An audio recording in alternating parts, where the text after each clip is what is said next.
Hello, welcome or welcome back. So today we are doing another installment of the Crystals for Intermediate series. So this is a series where I talk all about crystals. If you're starting a collection, if you're looking to meditate with crystals, if you're looking for cool if you're looking for cool piece to add, if you're looking for cool pieces to add to your collection, and are just looking for cool stones, this is the series for you. So I have Fire Quartz, Malachite, and African Bloodstone to go over in this video. So I'm going to start with Fire Quartz. Fire Quartz is one of my personal favorite crystals. It is a very fiery energy as well as being a very grounding and amplifying. So this will be a very good stone if you are looking to speak up, build your confidence, build your courage, speak your mind a little bit more. This is a really good stone for that. So this is what Fire Quartz looks like. This is a sphere. I love the banding in this. It is absolutely stunning, and you can see my ring light. So hopefully the lighting's halfway decent in this. But this is the Fire Quartz. I think this is red jasper in here and a little bit of carnelian sometimes, but really cool inclusions. And then you can see there are parts that are fairly clear and then milky in the quartz strains in this. This one does have a fair amount of rainbows that I'm not sure are going to be able to be picked up, but that is okay. So Fire Quartz is a stone that will amplify energy as it is quartz. It will help keep you grounded. Hematite inclusions, not even close, not red jasper, not carnelian. Hematite inclusions is what make it red. This can help remove negativity, transmute negativity into positivity. It is a good crystal to help balance the body, mind, and spirit. Again, really kind of connecting your emotional to your rational side, to your emotions there. So it is a clear to milky quartz with orange or rust color inclusions that again are caused by hematite, which is really fun. This is most commonly found in Brazil, but can be found in Madagascar and the United States as well. It can be found quite literally all around the world.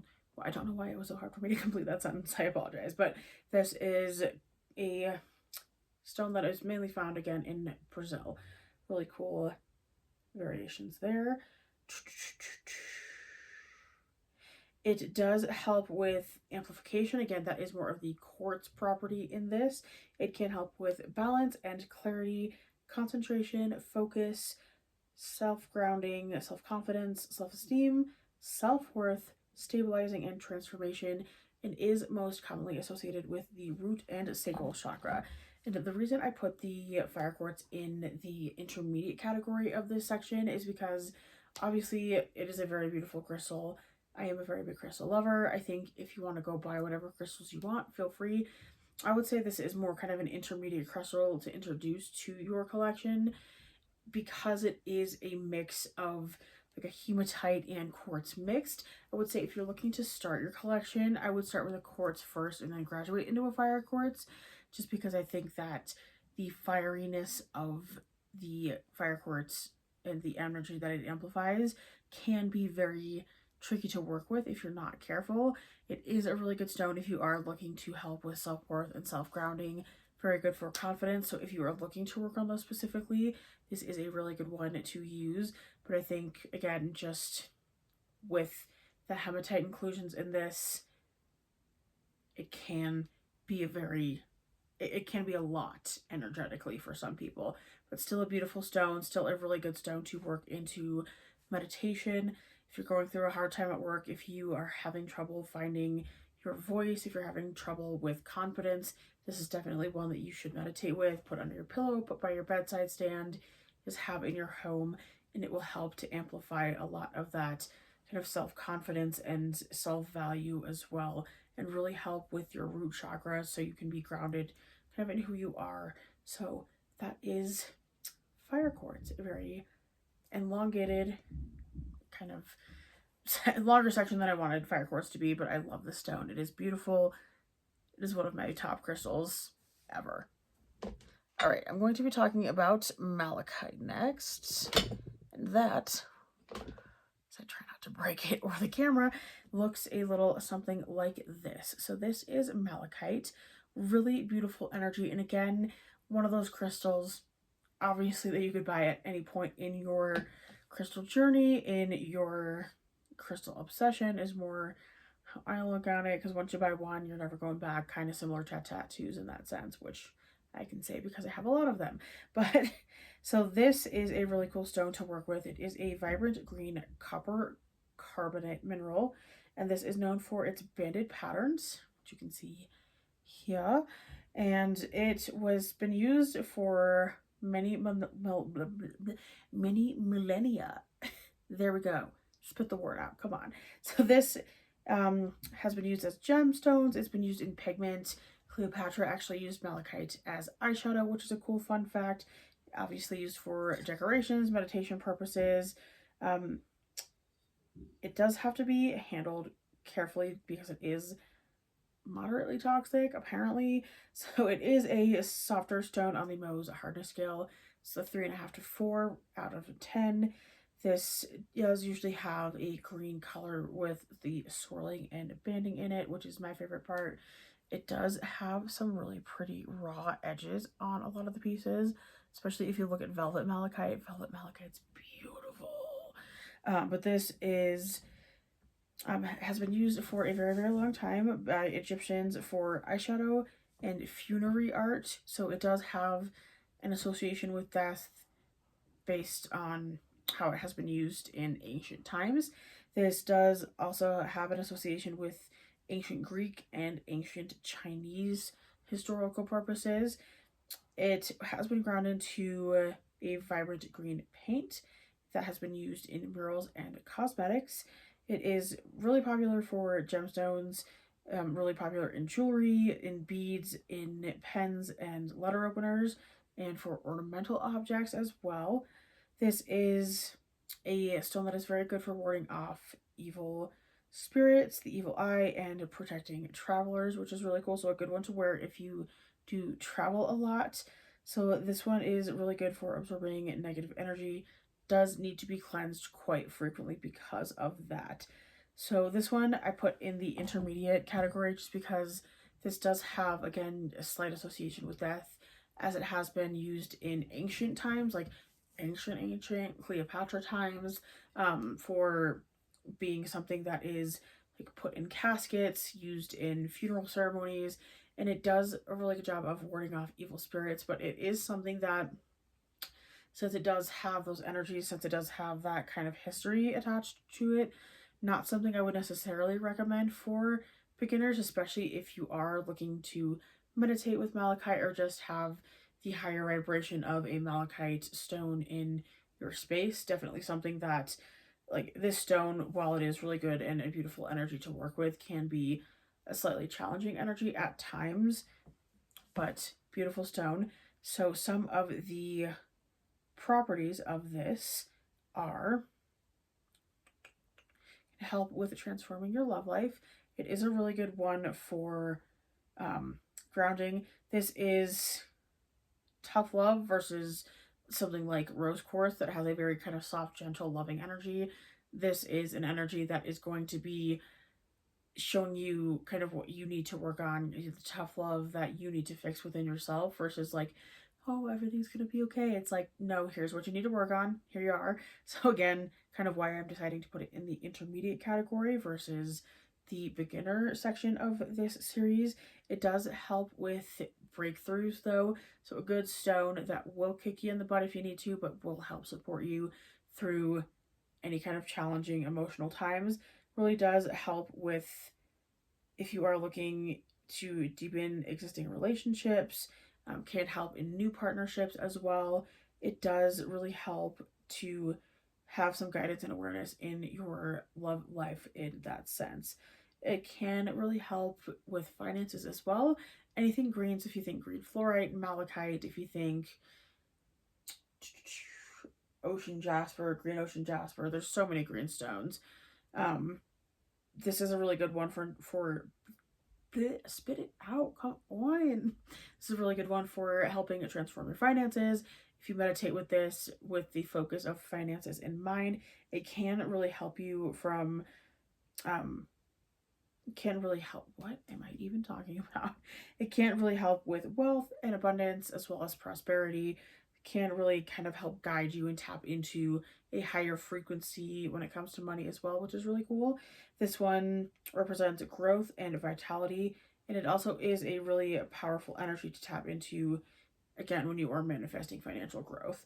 So that is something that is a really cool aspect for um, Malachite. This one, again, kind of a stronger energy, very tough love, very will show you the love you need to get you through it, but will also support you in goals for your future and your love life, and really just a beautiful energy to work with. And it is also just so nice to look at.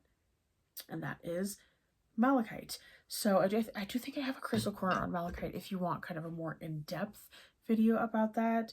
If I don't have a crystal corner on Malachite, I will be making one soon. So if you do want kind of a more deep dive into Malachite, I'll have that one either up soon or linked below in the description for you. So the last one I'm going to be talking about is, oh my god, my notes. One moment, por favor. All right, we're back in action. So the last stone I'm going to be talking about in this installment of the Intermediate Crystals 4 series is African Bloodstone. Now this is probably one of my favorite crystals of all time. This is one of those crystals that like got me into buying crystals because I was constantly in like a TikTok live asking, where's your African Bloodstone? I need it now. So this one is a variety of chalcedony and jasper with deep green bases and red as well as dark green and brownish spots. It has iron oxide inclusions and it does have pyrite inclusions as well. You can see the pyrite flecks kind of in the bottom on this one. Let's see. Maybe. But there is some really pretty pyrite, which is fool's gold in this one as well.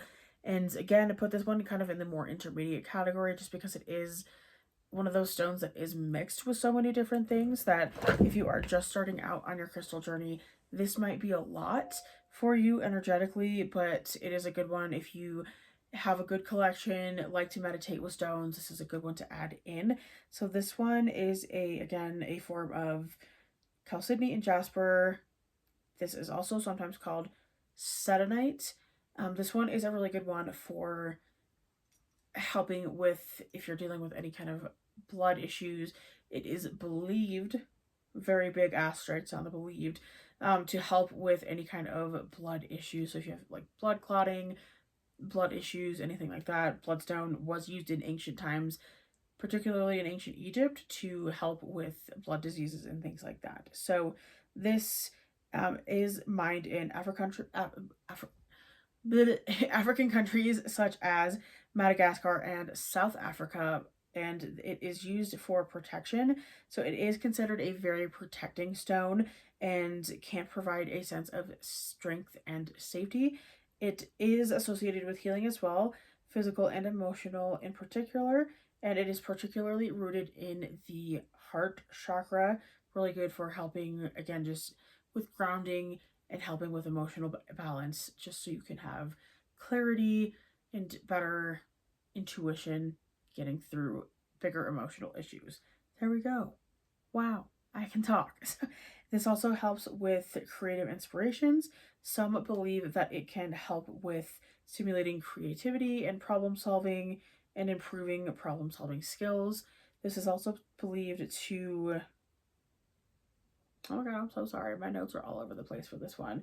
But this one is just very, very good for grounding. And I paired it with the malachite in this video because these are both really good tough love stones. This is a really good heart chakra stone, but again, it's going to be one of those energies that is quite different from rose quartz in the sense that it's not going to be that really gentle, like kind, loving energy that you would expect from like your mom, your grandma, or just like the feeling of getting wrapped up in a big nice hug. These are both going to be stones that really do kind of expect you to, you know, pull yourself up by your bootstraps, get it together. We're going to help support you get through this, but also get it together.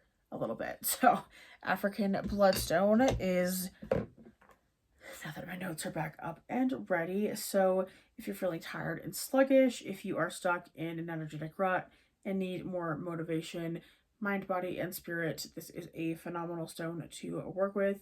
So it is courage, self-esteem, energy, creativity, both physically and emotionally.